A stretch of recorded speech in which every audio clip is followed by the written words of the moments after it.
ರಾಜಮಾತೆ, ನಾವಿನ್ನ ಮನೆಗೆ ಹೋಗೋಣವಾ? ಶಿವದೇವನ್ ನೋಡು ತೇಜ, ಮನೆಗಿಂತ ಇಲ್ಲೇ ಪ್ರಶಾಂತವಾಗಿದ್ದಾನೆ. ಇನ್ನೂ ಸ್ವಲ್ಪ ತಿದ್ದು ಹೋಗೋಣ.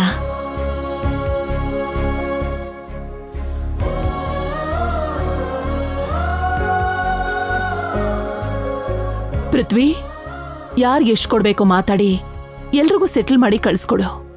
ಮುಖ್ಯವಾಗಿ ಕಾವೇರಿಗೆ. ಅಮ್ಮೋರೆ, ನನ್ಗೇನು ಬೇಡ. ಆ ಶಿವನ್ ಸನ್ನಿಧಿನ ಸ್ವಚ್ಛಗೊಳಿಸೋದು, ಅಲಂಕಾರ ಮಾಡೋದು, 10 ಜನರಿಗೆ ಊಟ ಬಡಿಸೋಂಥ ಅವಕಾಶ ನನಗ್ ಸಿಕ್ಕಿರೋದೇ ನನ್ನ ಅದೃಷ್ಟ ಅಮ್ಮ. ಅದಕ್ ಬೆಲೆ ಕಟ್ಟಿ ನನ್ ಸೇವೆಗೆ ಬೆಲೆ ಇಲ್ದಿರೋ ಥರ ಮಾಡ್ಬೇಡಿ ಅಮ್ಮ. ಕಾವೇರಿ ಯಾವುದಕ್ಕೂ ಆಸೆ ಪಟ್ಟು ಕೆಲಸ ಮಾಡೋಳಲ್ಲ, ಆದ್ರೆ ಮನೆ ಕೆಲಸ ಮಾತ್ರ ಸುಮ್ಮನೆ ಮಾಡಲ್ಲ ಅವಳು. ರಾಜಮಾತೆ, ಈಗ ಹೊರಡೋಣವಾ? ಸರಿ. ಯಜಮಾನ್ರೆ ಬನ್ನಿ. ಬಾ ಶಿವ.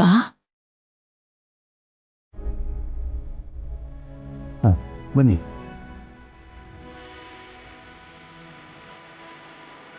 ಕಾವೇರಿ, ಬಾ ಹೋಗೋಣ.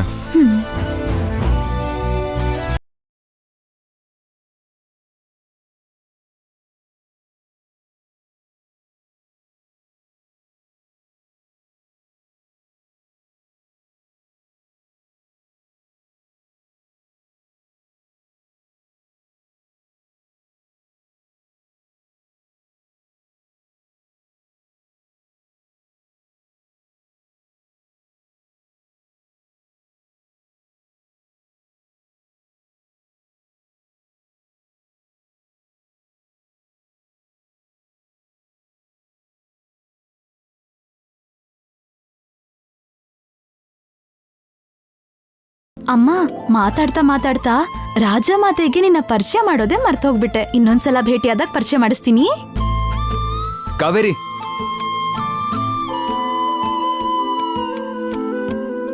ರಾಜಮಾತೆ ಕರಿತಾ ಇದ್ದಾರೆ. ಏನಾಯ್ತು ಸಾಹೇಬ್ರೆ? ಈಗಷ್ಟೇ ನಾನು ಅವ್ರನ್ನ ಮಾತಾಡ್ಸ್ಕೊಂಡ್ ಬಂದಲ್ಲ. ಗೊತ್ತಿಲ್ಲ ಕಾವೇರಿ, ಕರೆಯಕ್ಕೆ ಹೇಳಿದ್ರು. ಬಾ ಅಮ್ಮ.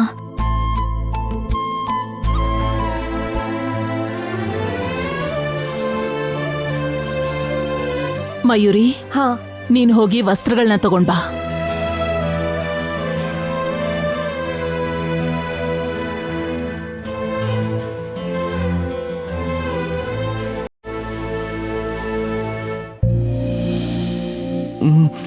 ಅಮ್ಮೋರೆ ಕರೆದ್ರಂತೆ? ಹೌದು ಕಾವೇರಿ, ನೀನ್ ಮಾಡಿರೋ ಸೇವೆಗೆ ದುಡ್ಡನ್ನಂತೂ ತಗೊಳ್ಳಿಲ್ಲ. ಕೊನೆ ಪಕ್ಷ ದೇವ್ರಿಗಿಟ್ಟಿರೋ ವಸ್ತ್ರನಾದ್ರೂ ಕೊಡೋಣ ಅಂತ ಕರೆದೆ. ಅಮ್ಮ,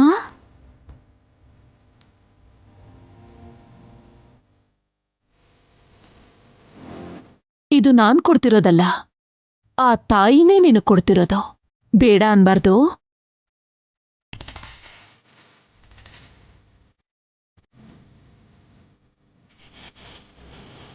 ಇವ್ರ್ಯಾರು?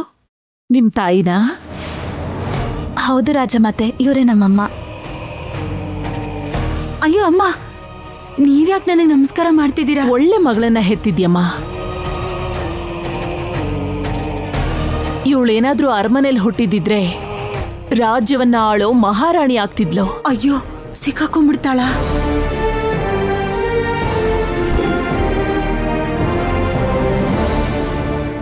ನಿನ್ನ ಮಗಳಲ್ಲಿ ಬುದ್ಧಿವಂತಿಕೆ, ಧೈರ್ಯ, ಸೇವಾ ಮನೋಭಾವ ಎಲ್ಲವೂ ಇದೆ.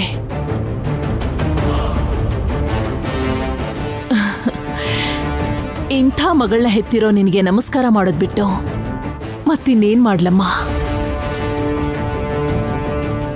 ಅರಮನೆ ಇವತ್ತು ಆನಂದದಲ್ಲಿ ಮುಳುಗಿದೆ ಅಂದ್ರೆ ಅದು ಕಾವೇರಿಯಿಂದ. ಕಾವೇರಿ ನಮ್ಮನೆ ಕಾಲಿಟ್ಟಾಗಿಂದ ಏನೋ ಗೊತ್ತಿಲ್ಲದ ಆನಂದ ನಮ್ಮನೆ ತುಂಬಿದೆ.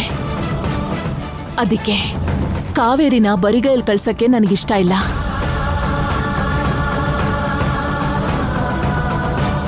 ಮಯೂರಿ, ನೀನೇ ಕುಂಕುಮ ಇಟ್ಟು ವಸ್ತ್ರಗಳನ್ನ ಕೊಡು. ಇವಳ ಕೈಯಿಂದ ಚಪ್ಪಲಿ ತರಿಸ್ಕೋಬೇಕು ಅನ್ಕೊಂಡ್ರೆ ನನ್ನ ಕೈಯಿಂದ ಕುಂಕುಮ ಹಚ್ಚೋಗಿ ಮಾಡಿಸ್ತಿದ್ದಾಳೆ.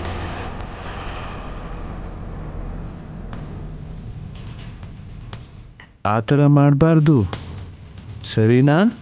ಸುಮ್ಮನಿರು. ಹಾಗೆಲ್ಲ ಮಾಡಬಾರ್ದು.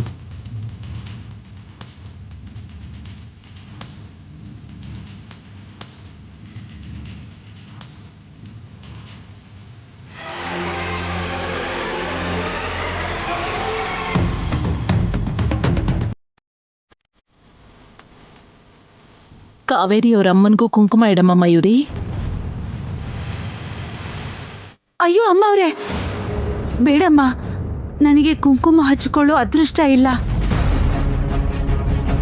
ಅಯ್ಯಯ್ಯೋ, ಇಷ್ಟು ಚಿಕ್ಕ ವಯಸ್ಸಿಗೆ ಈ ಸ್ಥಿತಿ ಬಂತಲ್ಲಮ್ಮ. ಹೋಗ್ಲಿ ಬಿಡಮ್ಮ, ನಿನಗೆ ಒಳ್ಳೆ ಮಗಳಿದ್ದಾಳೆ. ಮನೆಗ್ ಬಾ ಕಾವೇರಿ, ನಾವಿಲ್ಲಿರೋ ಅಷ್ಟು ದಿನ ನೀನ್ ಬರ್ಲೇಬೇಕು. ಆಯ್ತು ಅಮ್ಮವ್ರೆ, ನಾವಿನ್ ಹೋಗಿ ಬರ್ತೀವಿ. ಸರಿ ಕಾವೇರಿ. ಏನಮ್ಮ? ಬಾಮ್ಮ.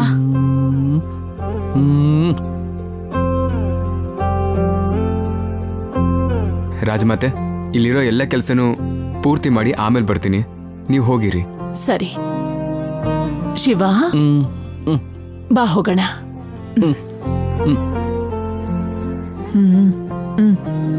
ನಾನು ಕೂಡ ಪೃಥ್ವಿ ಜೊತೆನೆ ಹೋಗ್ಬೇಕು. ಅಮ್ಮ ಅಮ್ಮ ನನಗೆ ಈ ಪ್ಲೇಸ್ ತುಂಬಾ ಇಷ್ಟ ಆಯ್ತು. ಇನ್ನೊಂದ್ ಸ್ವಲ್ಪ ಇಲ್ಲೇ ಇದ್ದು ಹೋಗೋಣ ಅಮ್ಮ. ಮಯೂರಿ, ಮನೆ ಹತ್ರ ನಮ್ಗೆ ತುಂಬಾ ಕೆಲಸ ಇದೆ, ಹೊರಡೋಣ ಬಾ. ಅಪ್ಪ. ಸರಿ, ನೀನಿದ್ದು ಪೃಥ್ವಿ ಜೊತೆಗೆ ಬಾ. ಸರಿ ಅಮ್ಮ, ಬಾಯ್ ಅಪ್ಪ. ಕಾವೇರಿ, ನೀನ್ ಸ್ವಲ್ಪ ಅವ್ರ ಹತ್ರ ಹುಷಾರಾಗಿರು. ಯಾವ್ದ್ರ ಬಗ್ಗೆ ಹೇಳ್ತಿದ್ಯಮ್ಮ? ಅವ್ರು ನಡ್ಕೋತಿರೋದ್ ನೋಡ್ತಿದ್ರೆ ಅಷ್ಟು ಒಳ್ಳೆಯವ್ರಲ್ಲ ಅಂತ ಅನ್ಸತ್ತೆ. ಆಗ್ಲೇ ಚಪ್ಲಿ ತಗೊಂಡ್ ಬಾ ಅಂತ ಹೇಳ್ದಾಗ್ಲೇ ನನಗ್ ಕೋಪ ಬಂದಿತ್ತು. ಆದ್ರೆ ನೀನ್ ಅವ್ರ ಹತ್ರ ಕೆಲ್ಸ ಮಾಡ್ತಿದ್ಯಾ ಅಂತ ನಾನೇನು ಅನ್ನಕ್ಕಾಗ್ಲಿಲ್ಲ. ಆತರ ಏನಿಲ್ಲಮ್ಮ, ಅಮ್ಮವರು ತುಂಬಾ ಒಳ್ಳೆಯವರು. ಆ ವೈದಿಕ ಅಮ್ಮವ್ರೆ ಯಾವಾಗ್ಲೂ ಹಾಗಿರ್ತಾರೆ. ಆದ್ರೆ ಭಯ ಪಡೋಂಥದ್ದು ಏನೂ ಇಲ್ಲ. ನನ್ ಬಗ್ಗೆ ನಿನಗೆ ಗೊತ್ತು ತಾನೆ. ಒಳ್ಳೆಯವರಾಗಿದ್ರೆ ತಲೆ ಮೇಲೆ ಹೊತ್ಕೊಂಡು ಹೋಗ್ತೀನಿ, ಕೆಟ್ಟವರಾದ್ರೆ ಕೆಳಗ್ ಉರುಳಿಸ್ತೀನಿ. ಹುಷಾರಾಗಿರ್ಬೇಕಾಗಿರೋದು ನಾನಲ್ಲ, ಅವರು. ಅಮ್ಮ, ನೀನ್ ಹೀಗ್ ಮೌನವಾಗಿದ್ರೆ ನಂಗೆ ಇಷ್ಟ ಆಗಲ್ಲ. ನಿನ್ನ ನಗು. ಕಾವೇರಿ, ನಗಮ್ಮ. ಕಾವೇರಿ, ಕ್ಯಾನ್ ಬಿದ್ದೋಗತ್ತೆ. ಸರಿ ಬಾ. ಕಾವೇರಿ, ಕಾವೇರಿ, ಮರ್ತೆ ಹೋಯ್ತು. ಈ ಬಟ್ಟೆ ತಗೊಂಡು ಮನೆಗೆ ಹೋದ್ರೆ ನಿಮ್ ಅಜ್ಜಿ ದೊಡ್ಡ ಅವಾಂತರನೇ ಮಾಡ್ತಾರೆ. ಒಂದ್ ಕೆಲ್ಸ ಮಾಡೋಣ, ದೇವಸ್ಥಾನದಲ್ಲಿ ಪುರೋಹಿತ್ರ ಹತ್ರ ಇಡೋಣ, ಹಬ್ಬ ಬಂದಾಗ ತಗೊಳ್ಳೋಣ. ಸರಿನಾ? ಸರಿ ಅಮ್ಮ. ನಡಿ.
ಏನ್ ಮಯೂರಿ, ಏನು ಯೋಚಿಸ್ತಾ ಇದೆಯಾ?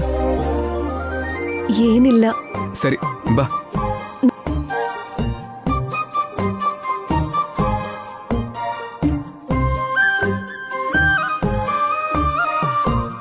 ನನ್ನ ಲೈಫ್ ಪಾರ್ಟ್ನರ್ ನೀನೆ ಅಂತ ನಾನು ಫಿಕ್ಸ್ ಆಗೋಗಿದ್ದೀನಿ. ಬಾ ಬಾ ಮಯೂರಿ.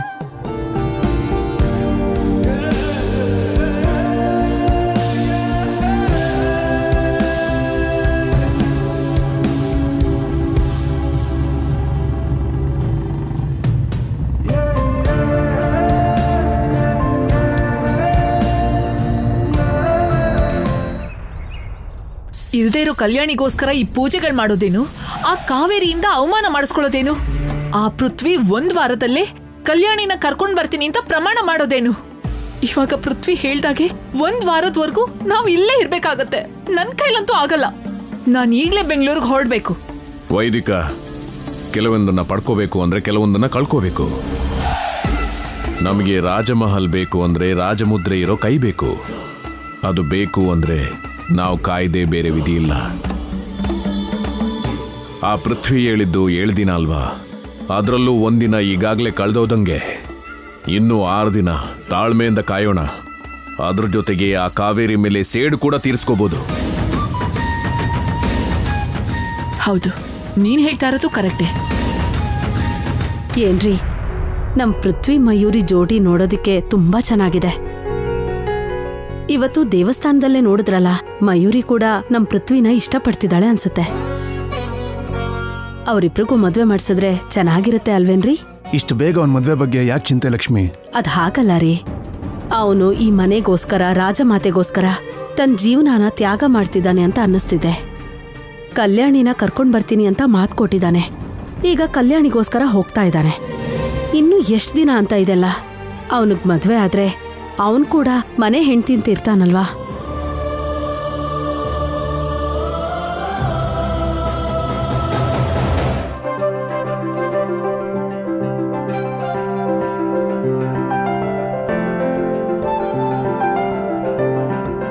ನೋಡಿ ಎಷ್ಟ್ ಚೆನ್ನಾಗಿದೆ ಜೋಡಿ.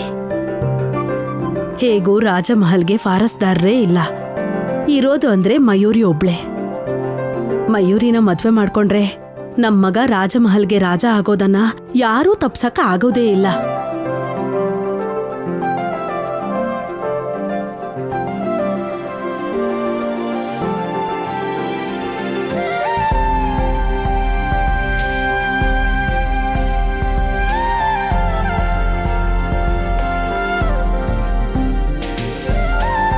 ಬಾಯ್. ಬಾಯ್.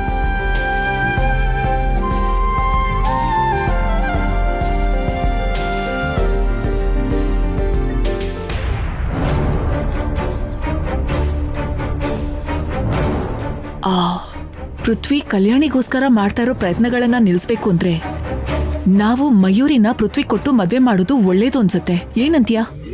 ಆ ಕಲ್ಯಾಣಿನೇ ಇಲ್ಲದೆ ಇದ್ಮೇಲೆ ಯಾರು ಎಷ್ಟೇ ಪ್ರಯತ್ನ ಪಟ್ರು ನಮಗಾಗುವಂತ ನಷ್ಟ ಏನು ಇಲ್ವಲ್ಲ ವೈದಿಕ? ಹಾಗಿರುವಾಗ ನಮ್ಮ ಯೂರಿನ ಪೃಥ್ವಿಗೆ ಯಾಕೆ ಕೊಡಬೇಕು? ಈ ರಾಜಮಹಲಲ್ಲಿ ಕೆಲಸ ಮಾಡ್ತಿರೋನ್ನ ರಾಜಮಹಲ್ಗೆ ಅಳಿಯನ ಯಾಕೆ ಮಾಡಬೇಕು? ಯಾಕಂದ್ರೆ ರಾಜಮಹಲಿಗೆ ಸಂಬಂಧಪಟ್ಟ ಆಸ್ತಿ ಪತ್ರ, ವಿಲ್ ಪೇಪರ್ ಎಲ್ಲ ನಿಮ್ಮ ಹತ್ರನೇ ಇದೆ. ನಿಮ್ಮ ಕಾನೂನು ಬುದ್ಧಿವಂತಿಕೆನ ಉಪಯೋಗಿಸಿ ಹೇಗಾದ್ರೂ ಮಾಡಿ ಆಸ್ತಿನ ನಮ್ ಸ್ವಂತ ಮಾಡ್ಕೋಬಹುದು. ಹಾಗೆ ಅನ್ಯಾಯವಾಗಿ ಮಾಡ್ಕೊಳ್ಳೋದಕ್ಕಿಂತ ಈ ರಾಜಮಹಲಿಗೆ ಅಳಿಯನನ್ನಾಗಿ ಮಾಡ್ಕೊಳ್ಳೋದು ಬೆಟರ್ ಅಲ್ವಾ? ಇವತ್ತು ನೀನು ಲಾಯರ್ ಹೆಂಡ್ತಿ ತರ ಮಾತಾಡ್ದೆ. ಆ ಲಾಯರ್ ಗೊತ್ತಿರೋ ಲಾ ನಮಗ್ ಗೊತ್ತಿಲ್ಲ. ಮಾವನ ಆಸ್ತಿ ಬಗ್ಗೆ ಆಗ್ಲಿ, ವಿಲ್ ಪೇಪರ್ ಬಗ್ಗೆ ಆಗ್ಲಿ ಪೂರ್ತಿ ಡೀಟೇಲ್ಸ್ ಕೂಡ ನಮಗ್ ಗೊತ್ತಿಲ್ಲ. ಅತ್ತೆಯವರು ಮತ್ತೆ ಶಿವದೇವ್ ಜೀವಂತವಾಗಿರೋವರೆಗೂ ಆಸ್ತಿನ ನಮ್ಮ ಹೆಸರಿಗೆ ಬದಲಾಯಿಸ್ಕೊಳ್ಳೋದಂತೂ ಕಷ್ಟ. ಅದೇ ಆ ಪೃಥ್ವಿ ನಮ್ಗೆ ಅಳಿಯ ಆದ್ರೆ ಆಸ್ತಿನೆಲ್ಲ ಅವ್ರಾಗವ್ರೇ ನಮ್ ಕೈ ಕೊಟ್ಬಿಡ್ತಾರೆ. ನೀನ್ ಹೇಳ್ತಿರೋದು ಕೂಡ ಕರೆಕ್ಟೇ. ಅದ್ ಮಾತ್ರ ಅಲ್ಲ, ಈ ಮದ್ವೆ ವಿಷಯದಿಂದ ಆ ಕಲ್ಯಾಣಿ ವಿಷಯಕ್ಕೆ ಒಂದು ಚೆಕ್ ಇಡ್ಬೋದು. ತುಂಬಾ ದಿನಗಳ ಕಾಲ ನಾವ್ ಇಲ್ಲೇ ಇರೋದಕ್ಕೆ ಸಾಧ್ಯ ಇಲ್ಲ ಅಲ್ವಾ? ತೇಜ ಕೂಡ ನಮಗ್ ಬೇಕಾಗಿರೋನೇ ಆಗಿರೋದಕ್ಕೆ ನಾವ್ ಕೇಳಿದ್ರೆ ಬೇಡ ಅನ್ನಲ್ಲ. ನಮ್ ಮಯೂರಿಗೂ ಕೂಡ ಪೃಥ್ವಿ ಅಂದ್ರೆ ಇಷ್ಟ ಇರೋ ಕಾರಣಕ್ಕೆ ಈ ವಿಷಯನ ಅತ್ತೆ ಅವ್ರಿಗೆ ತಿಳಿಯೋ ಹಾಗೆ ಮಾಡೋಣ. ಕಲ್ಯಾಣಿ ಬರೋದ್ರೊಳಗೆ ಮಯೂರಿಗೆ ಮದ್ವೆ ಆಯ್ತು ಅಂದ್ರೆ ಯಾವ ಪ್ರಾಬ್ಲಮ್ಸು ಇರಲ್ಲ. ಪೃಥ್ವಿ ಕೂಡ ಕಲ್ಯಾಣಿನ ಹುಡ್ಕೋದ್ ಬಿಟ್ಟು ಮಯೂರಿ ಮೇಲೆ ಗಮನ ಹರಿಸ್ತಾನಲ್ವಾ? ಅವಾಗೇಗೂ ತೇಜ ನಮ್ ಬೀಗರಾಗೋ ಕಾರಣಕ್ಕೆ ಅವ್ರ ಲಾಯರ್ ಬುದ್ಧಿವಂತಿಕೆನೆಲ್ಲ ಉಪಯೋಗಿಸಿ ಎಲ್ಲ ಆಸ್ತಿನೂ ನಮ್ಮ ಹೆಸರಿಗೆ ಬರೆಸ್ಕೊಳ್ಳೋಣ. ಹಾಗೆ ಮಾಡೋಣ ವೈದಿಕ. ಇರಿರಿ, ಒಂದ್ಸಲ ಮಗನ್ನ ಮಾತಾಡ್ಸ್ಕೊಂಡ್ ಬರ್ತೀನಿ.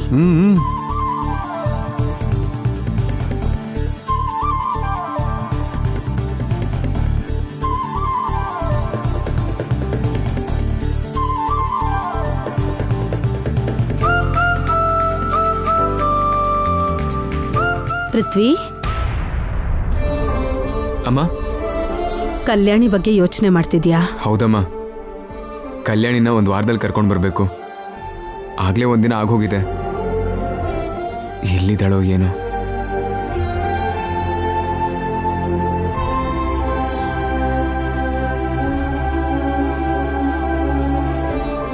ಮಯೂರಿ ಜೊತೆ ಮದುವೆ ವಿಷಯ ಮಾತಾಡಿ ಪೃಥ್ವಿ ಮೈಂಡಲ್ಲಿ ಮಯೂರಿ ಬರೋ ಹಾಗೆ ಮಾಡಿ ಆ ಕಲ್ಯಾಣಿನ ತೆಗೆದು ಬಿಡ್ಬೇಕು.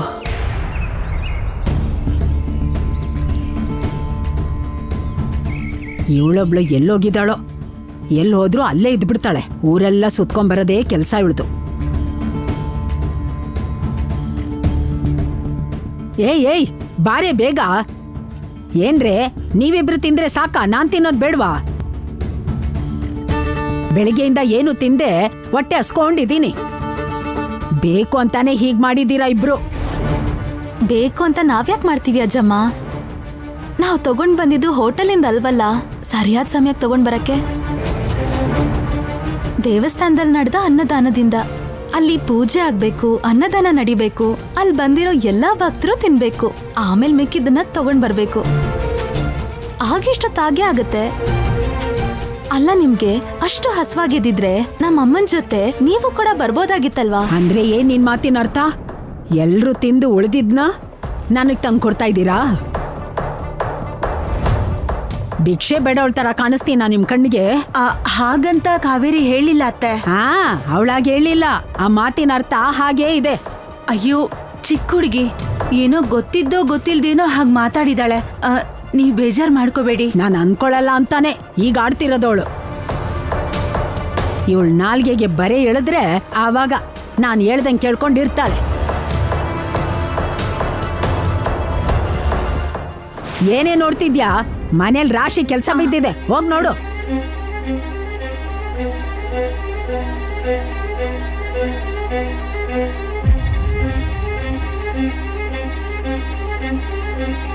ಬೇಗ ಬಾರೆ. ಹಾ, ಬರ್ತಿದ್ದೀನತ್ತೆ.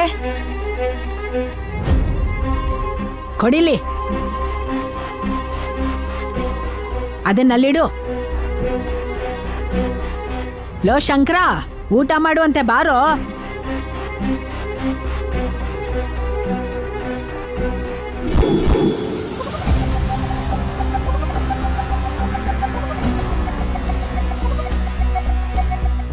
ಇದೇನ್ ಬಾವಾ, ನೀನಿನ್ನೂ ಸಿಟಿಗೆ ಹೋಗಿಲ್ವಾ? ಬೆಳಗಿನ ಬಸ್ಗೆ ಹೋಗ್ತೀನಿ ಅಂತ ಹೇಳ್ದೆ ಅಲ್ವಾ? ಅಂದ್ರೆ ಏನೇ ನಿನ್ನ ಉದ್ದೇಶ? ಮಗ ಒಂದೆರಡು ದಿನಾನು ಮನೇಲಿ ಇರಬಾರ್ದಾ? ಈ ಮನೇಲಿ ಇರೋದಿಕ್ಕೆ ಯಾವುದೇ ಹಕ್ಕಿಲ್ದಿರೋ ನೀವೇ ಈ ಮನೇಲಿ ಕುತ್ಕೊಂಡು ತಿಂತಾ ಇದ್ದೀರಾ. ಅವನು ಇರೋದೇ ತಪ್ಪು ಅನ್ನೋ ತರ ನೀವ್ ಊಟ ಕಿತ್ಕೊಂಡಿರೋ ತರ ಮಾತಾಡ್ತಿರಲ್ಲ. ಅದ್ ಹಾಗಲ್ಲ ಅಜ್ಜಮ್ಮ. ಬಾವ ಸಿಟಿಗೆ ಹೋಗಿ ಓದೋದಿಕ್ಕೆ ಈ ಊರಿನ ಜನರು ತುಂಬಾ ಸಹಾಯ ಮಾಡಿದ್ದಾರೆ. ಬಾವ ಹೇಗೋ ಡಾಕ್ಟರ್ ಓದೋದನ್ನ ಪೂರ್ತಿ ಮಾಡಿ ಈ ಊರಲ್ಲಿ ಎಲ್ರಿಗೂ ಉಚಿತವಾಗಿ ಚಿಕಿತ್ಸೆ ಕೊಡ್ತಾರೆ ಅಂತ ನಂಬಿಕೆ ಇಟ್ಕೊಂಡ್ ಬದುಕ್ತಿದ್ದಾರೆ. ನೀವು ಹೊಟ್ಟೆ ತುಂಬಾ ತಿನ್ಕೊಂಡ್ ಬಂದಿದ್ದೀರಾ, ಬಾಯಿಗೆ ಬಂದಂಗ್ ಮಾತಾಡ್ತೀರಾ. ಅವನಿಗೆ ತಿನ್ನಕ್ ಬಿಡ್ತೀರಾ? ಅವನು ಮೊದ್ಲೇ ಹಸು ಅಂದ್ರೆ ಗೊತ್ತಿಲ್ಲ. ಲೋ ಶಂಕರು, ನೀನ್ ಕೂತ್ಕೋ.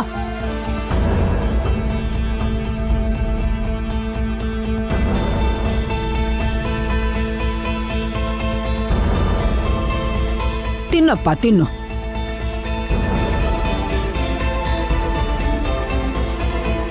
ಬಾವಾ, ನೀನ್ ಡಾಕ್ಟರ್ ಓದೋದು ತುಂಬಾ ಮುಖ್ಯ. ಅದಕ್ಕೋಸ್ಕರ ನಾವೆಲ್ಲರೂ ತುಂಬಾ ಕಷ್ಟ ಪಡ್ತಾ ಇದೀವಿ.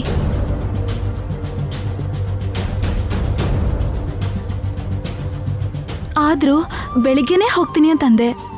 ಏನೋ ಪರೀಕ್ಷೆ ಇದೆ ಅಂತ ಹೇಳ್ದೆ. ಇಲ್ಲಿದ್ದು ಸಮಯ ವ್ಯರ್ಥ ಮಾಡಲ್ಲ ಅಂತಂದೆ. ಮತ್ತೆ ಏನಾಯ್ತು ಬಾವಾ? ನನಗೆ ಎಕ್ಸಾಮ್ ಇರೋ ವಿಷಯ ನಿಜಾನೇ ಕಾವೇರಿ. ಆದರೆ ನಾನು ಎಕ್ಸಾಮ್ ಫೀಸ್ ಕಟ್ಟದೇ ಇರೋದಕ್ಕೆ ನನಗೆ ಎಕ್ಸಾಮ್ ಬರೆಯೋಕ್ಕೆ ಬಿಡಲ್ಲ ಅಂತ ಹೇಳಿದ್ರು.